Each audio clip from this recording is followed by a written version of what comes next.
بسم اللہ الرحمن الرحیم۔ السلام علیکم، میں ہوں آپ کا میزبان ساجد گندل۔ آج پرائم منسٹر عمران خان نے قومی اسمبلی سے خطاب کیا ہے۔ اس میں انہوں نے نواز شریف، بلاول زرداری، خواجہ آصف کی خوب بینڈ بجائی ہے۔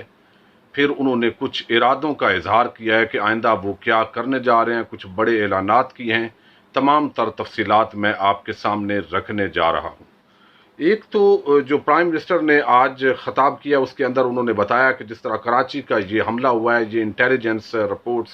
تقریباً 2 مہینے سے ہمارے پاس موجود تھیں اور تمام سیکیورٹی ایجنسیز اس پر ورک کر رہی تھی، اور بر وقت معلومات کی وجہ سے چونکہ سیکیورٹی فورسز ہائی الرٹ تھی تو اس کو جواب جو ہے وہ دشمن کو دیا گیا اور بھرپور دیا گیا۔ یہ پاکستان کی جو فورسز ہیں ان کو خراج تحسین پیش کرنے کے مترادف ہے۔ انہوں نے بتایا کہ یہ تمام تر معلومات کی روشنی میں بتا رہا ہوں کہ یہ حملہ بھارت نے، مودی سرکار نے پاکستان پر کیا ہے۔ ان کے جو گماشتے یہاں پر پاکستان میں متحرک ہیں انہوں نے یہ کارروائی کی ہے۔ تو یہ میں سمجھتا ہوں کہ ایک سب سے بڑی چارج شیٹ ہے آج پاکستان کے دشمنوں کے خلاف جو پرائم منسٹر نے قومی اسمبلی کے فلور پر یہ اظہار خیال کیا ہے۔ اب اس کو ہم موازنہ کرتے ہیں نواز شریف اور زرداری کے دور حکومت سے۔ جب اس طرح کی کارروائیاں بھارت کی طرف سے کی جاتی تھی تو وہ کبھی بھی اس کا نام نہیں لیا کرتے تھے۔ آپ کو نواز شریف کا دور یاد ہوگا، گلبھوشن یادیو پکڑا گیا، وہ جاسوس تھا انڈیا کا، لیکن وزارت خارجہ کے لوگوں نے بعد میں بتایا کہ نواز شریف کی ہدایات تھی کہ آپ نے گلبھوشن کا نام نہیں لینا۔ اس کے ساتھ ہی کبھی آپ نے نواز شریف کی زبان سے گلبھوشن یادیو کا نام نہیں سنا ہوگا۔ اس طرح ساتھ کچھ الزامات تھے نواز شریف پر اور شریف فیملی پر کہ ان کی ملوں کے اندر کچھ غیر ملکی یعنی بھارتی انجینئرز کے نام پر جاسوس ہیں اور جہاں پر وہ باقاعدہ را کے ایجنٹس کام کرتے ہیں، لیکن آج تک وہ اس تھیوری کا رد نہیں کر سکے۔ اس کا مطلب ہے کہ وہ اس بات کو تسلیم کرتے ہیں کہ جب بھارت کے ساتھ اس طرح کا انجینئرز کے تبادلہ کا ایکسچینج کا کوئی ایگریمنٹ بھی نہیں ہے تو اس اثناء کے اندر رمضان شوگر ملز کے اندر ملک دشمن جو ایجنٹس ہیں ان کا موجود ہونا یہ بہت ہی خطرناک بات ہے۔ آپ نے دیکھا مودی کو اور جس طرح 125 لوگوں کو یہاں پر بغیر ویزے کے رائے ونڈ کے اندر اپنی شادی کے اندر بلایا گیا، ساڑیاں بھیجی گئیں، اور بعد میں جا کر مودی نے جس طرح تمسخر اڑایا کہ مجھے اس طرح نواز شریف نے دعوت دی تھی اور میں وہاں پر گیا تھا، وہ پاکستان کی ایک تضحیک تھی۔ یہ بیسیکلی جو شریف مافیا اور زرداری مافیا ہے یہ تعلقات جو رکھتے تھے وہ بیرونی دنیا کے ساتھ اپنے ذاتی تعلقات رکھتے تھے، ملکی سطح کے تعلقات نہیں رکھتے تھے۔ کئی مثالیں دی جا سکتی ہیں، جس طرح جنرال جو ہے یہاں پر آیا، مری کے اندر اس سے ملاقات کی گئی، کوئی ملٹری سیکٹری وہاں پر موجود نہیں تھا۔ تو یہ کچھ بھارت کے ساتھ مبینہ طور پر ان کے جو ہے وہ انٹرسٹ ہیں، کچھ کاروبار ہیں جس کی پردہ داری ہمیشہ شریف فیملی نے رکھی ہے، چونکہ یہاں سے ان کی کمپنیز ہیں، بے نامی کمپنیز ہوتی ہیں، کئی بھارتیوں کے ساتھ ان کے جو حسن اور حسین بیٹے ہیں وہ کاروبار کرتے ہیں اور ان الزامات کا کبھی بھی یہ رد نہیں کر سکے۔ تو یہ کریڈٹ جو ہے وہ عمران خان کو جاتا ہے کہ جب سے عمران خان آئے ہیں انہوں نے مودی کو للکارا ہے، اس کو ہٹلر کہا ہے، اس کو فاشسٹ کہا ہے، اس کو پوری دنیا کے اندر جو اصل چہرہ ہے بھارت کا اس کو ننگا کیا ہے۔ تو آج قومی اسمبلی کے اجلاس کے اندر بھی انہوں نے واضح طور پر اپنی جو ایجنسیز ہیں ان کی رپورٹس کی روشنی میں بتایا کہ یہ بھارت نے اٹیک کیا ہے، لیکن الحمدللہ اس کو ناکام بنا دیا گیا۔ اب مودی کے یاروں کا ہم تذکرہ کرتے ہیں جو کہ نیشنل اسمبلی کے اندر جب وزیر اعظم کا خطاب ہوا تو اس سے پہلے نوید قمر اور علی زیدی کے درمیان کچھ جو ہے وہ اختلافات پیدا ہوئے، چونکہ علی زیدی نے گفتگو کی اور انہوں نے وہ رپورٹ سامنے رکھی جو عزیر بلوچ کی رپورٹ ہے، بیسیکلی جس طوطے کے اندر زرداری کی جان ہے۔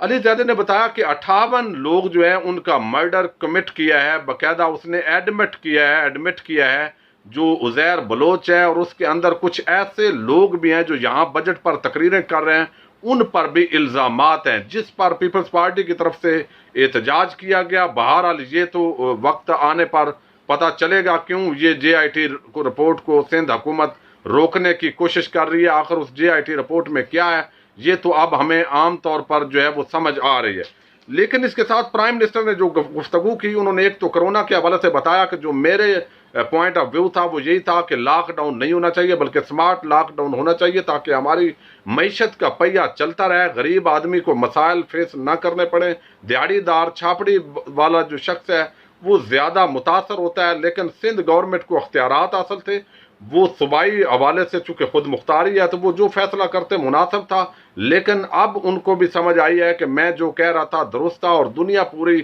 اس حوالے سے تسلیم کر رہی ہے کہ سمارٹ لاک ڈاؤن ہی بہتر ہے۔ اگر آپ پورے ملک کو بند کر دیں گے تو آپ معیشت کا پہیہ روک دیں گے، اور بڑے بڑے ترقی یافتہ ممالک بھی اس حوالے سے نہیں چل سکے۔ ساتھ ہی انہوں نے خراج تحسین پیش کیا جو شہید ہوئے شہداء کو خراج تحسین پیش کیا، اور پھر انہوں نے بتایا کہ یہ جو کرسی مجھے سنائی جاتی ہے کہ کرسی ہٹ رہی ہے، عمران خان اقتدار سے جا رہے ہیں، تو یہ مجھے نہ سنائیں، چونکہ میرا یہ یقین ہے کہ یہ کرسی آنے جانے والی چیز ہے، اور میں پھر بھی جو بھی ہو جائے میں کرپٹ لوگوں کے ساتھ کوئی بھی ایگریمنٹ نہیں کروں گا۔ پرویز مشرف بڑا ایک آمر حکمران تھا، اس کی حکومت بھی صحیح چل رہی تھی، لیکن جب اس نے NRO کیا تو ملک کا بیڑا غرق کر دیا کہ جب یہ دوبارہ چور ڈاکو لٹیرے اس ملک پر مسلط ہو گئے۔ انہوں نے کہا کہ مجھے کہا گیا کہ چینی چوروں کو تو مشرف بھی نہیں روک سکا، تو آپ مت اس لفڑے کے اندر پڑیے، لیکن میں نے کہا کہ میں یہ ضرور کروں گا۔ PIA کی رپورٹ کے حوالے سے انہوں نے بتایا جو طیارہ حادثہ ہوا، اسٹیل مل کا ذکر کیا کہ کس طرح پچھلی حکومتوں نے اسٹیل مل کو جو ہے بری طرح روکا۔ پھر خواجہ آصف کا ذکر کرتے ہوئے انہوں نے کہا کہ وزیر دفاع ہے، یہاں انٹرویو کے اندر اس سے پوچھا گیا کہ آپ مذہبی ہیں یا لبرل ہیں، تو انہوں نے کہا ہم لبرل ہیں، لیکن میں آپ کو بتاتا ہوں کہ یہ لبرل کرپٹ لوگ ہیں۔ اور اس کے ساتھ انہوں نے بتایا کہ کیسی عجیب بات ہے کہ پچھلی حکومت کے اندر ایک وزیر خارجہ تھا، وزیر دفاع تھا خواجہ آصف، وہ دبئی کے اندر باقاعدہ ملازمت کر رہا تھا اور تنخواہ وصول کر رہا تھا، اور ملک کا وزیر اعظم جو ہے وہ بھی دبئی میں ملازمت کر رہا تھا، اور وہاں سے تنخواہ کا معاملہ جو ہے وہ اس کی وجہ سے سپریم کورٹ آف پاکستان کے اندر پوری طرح جو پاناما کا جس طرح انہوں نے بلیک منی کو وائٹ منی بنا کر پوری دنیا میں کرنا ہوتا ہے،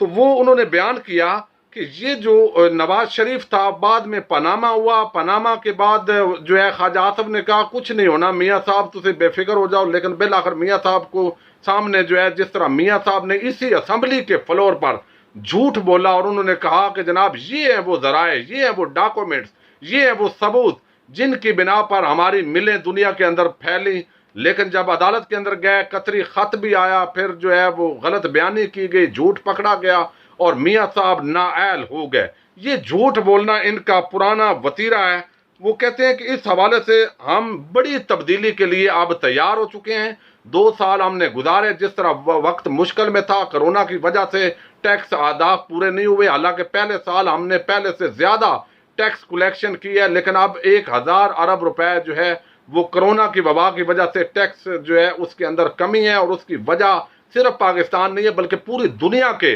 حالات اسی طرف جا رہے ہیں، اور سب کو معاشی طور پر تمام دنیا کو بڑا نقصان ہوا ہے۔ لیکن اب وہ کہتے ہیں کہ یہ ضروری ہو گیا ہے کہ اصلاحات کی جائیں، تبدیلی لائی جائے، جس کی وجہ سے لوگوں نے مجھے الیکٹ کیا ہے، لوگوں کے جو خواب ہیں وہ اب میں پورے کرنے کا وقت آ گیا ہے، میں چاہتا ہوں کہ وہ پورے ہوں۔ ہر ادارے کے اندر وہ کہتے ہیں جب میں نے دیکھا تو مافیات بنے ہوئے تھے، خواہ وہ چینی ہو، آٹا ہو، PIA ہو، اسٹیل مل ہو، کوئی اور محکمہ جات ہوں، ہر محکمے کے اندر جو ہے وہ مافیات بنے ہوئے تھے۔ تو مافیا کے ساتھ لڑنا یہی لیڈر کا کام ہوتا ہے۔ مشکل وقت آئے تو پھر اگر لیڈر بیٹھ جائے تو وہ لیڈر نہیں ہوتا، بلکہ میں ڈٹ کر کھڑا ہوں اور پوری طرح میں ان کا مقابلہ کروں گا۔ اگر یہ سمجھتے ہیں کہ 8-9 بندوں کو اگر NRO دے دیں تو پھر معاملات چلیں گے، میں کسی ایک کو بھی NRO نہیں دوں گا۔ مجھے علم ہے کہ یہ احتساب سے بچے ہوئے ہیں، لیکن اس طرح کی اصلاحات ادارہ جات کے اندر ہم اب لینے جا رہے ہیں کہ آپ دیکھیں گے وہ سٹیپس لیں گے عوام کی فیور کے اندر کہ کوئی چور ڈاکو جو ہے وہ نہیں بچے گا، اور یہ اور زیادہ چیخنا چلانا شروع کریں گے۔ لیکن عوام کو اس حوالے سے پوری طرح تیار ہونے کی ضرورت ہے کہ میں جتنی جنگ لڑ رہا ہوں وہ عوام کی جنگ لڑ رہا ہوں۔ تو انہوں نے کہا کہ ایک بڑی تبدیلی آئے گی، اور دشمن جو ہے اس سے زیادہ اس ملک کو، یعنی بھارت اور مودی سے زیادہ نقصان اس ملک کو یہاں کے یہ پولیٹیکل کرپٹ لیڈرشپ نے پہنچایا ہے۔ اس کے علاوہ انہوں نے کہا کہ اداروں میں بڑی بڑی تبدیلیوں کے لیے ہم تیار ہیں، اپوزیشن کو بھی ساتھ دینا چاہیے، اپوزیشن کی باتوں کو میں سنجیدہ نہیں لیتا, خواجہ آصف کی باتوں کو بھی میں سنجیدہ اس لیے نہیں لیتا کیونکہ میں اس کو سارا جانتا ہوں. میں ساری اپوزیشن کے پورے جو کرتوت ہیں ان کا اشارہ تھا کہ میں سب کو جانتا ہوں, اس لیے مجھے کوئی یہ مت کہے کہ آپ کی کرسی جا رہی ہے. کرسی آنے جانے والی چیز ہے, اور میں تو کرسی کی وجہ سے کچھ کما بھی نہیں رہا کیونکہ میں اپنی سیکورٹی کے اخراجات خود ادا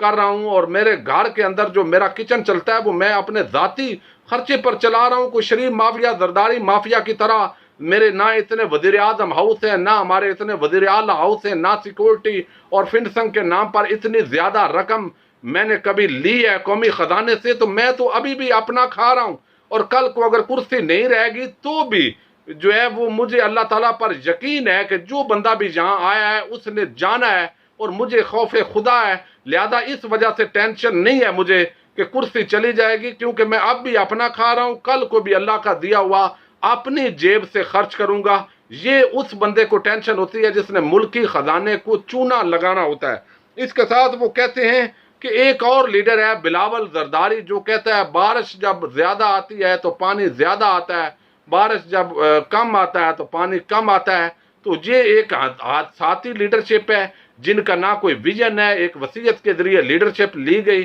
اور کوئی پتہ نہیں ہے کہ آگے کرنا کیا ہے, اور صرف موروثیت کی بنیاد پر یہ ہنگامی لیڈر بنے ہوئے ہیں ملک کے. لیکن غریب قوم کے لیے میں سمجھتا ہوں, مجھے علم ہے انہوں نے یہ اشارہ دیا ہے کہ ابھی احتساب نہیں ہوا, انصاف کا نظام درست نہیں ہوا, عوام کو بنیادی ضروریات زندگی اس طرح نہیں ملی جس طرح میں نے وعدہ کیا تھا. لیکن میں دوبارہ قومی اسمبلی کے فلور پر آج کمٹمنٹ کرتا ہوں کہ چوروں, ڈاکوؤں, لٹیروں کے خلاف اب ہم بڑے سٹیپ لینے جا رہے ہیں, جس کی عوام کو توقع ہے. عوام جو ہماری طرف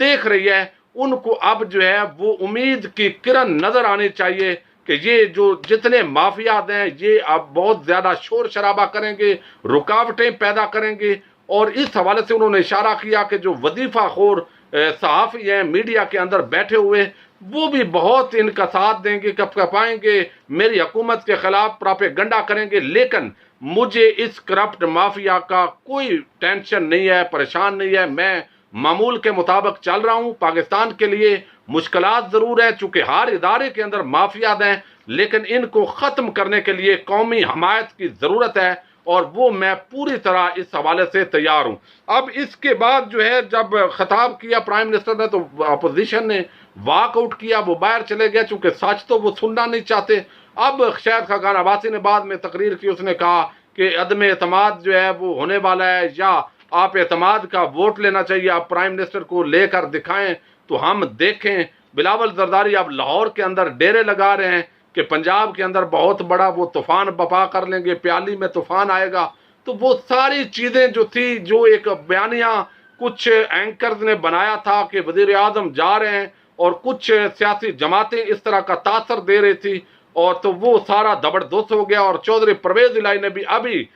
سٹیٹمنٹ دی ہے کہ ہمارا آپس میں اتحاد قائم ہے, اور اپوزیشن بالکل مایوس ہوگی, ہماری طرف امید نہ لگائے. چونکہ ہم عمران خان ڈٹ کر کھڑا ہے تو ہم بھی اس کے ساتھ کھڑے ہیں. چھوٹے موٹے اختلافات ہوتے ہیں ان کو ہم دور کر لیں گے. تو یہ ایک بڑی اچھا سٹیپ ہے. اور اس حوالے سے فواد چودھری نے بھی بات کی ہے, پرائم منسٹر نے بھی بات کی ہے. تو کیبنٹ کے اندر اور کچھ جو پی ٹی آئی کی کور کمیٹی ہے, جو قریبی لوگ ہیں, ان کے ذرائع کی طرف سے یہ دعویٰ ہے کہ پرائم منسٹر کرپٹ مافیا کے خلاف فائنل اور بڑا سٹیپ لینے جا رہے ہیں, اور آئندہ چند دنوں کے اندر آپ کو بہت بڑی تبدیلی کی طرف بڑھتا ہوا پاکستان نظر آئے گا. معاشی طور پر بھی اہداف ان کے نظر میں ہیں. تو آپ دیکھتے ہیں کہ پرائم منسٹر عمران خان ڈٹ کے کھڑے ہیں, اور عوام بھی ان کے ساتھ اس ایجنڈے پر ڈٹ کر کھڑی ہے. تو چور ڈاکو لٹیرے کیا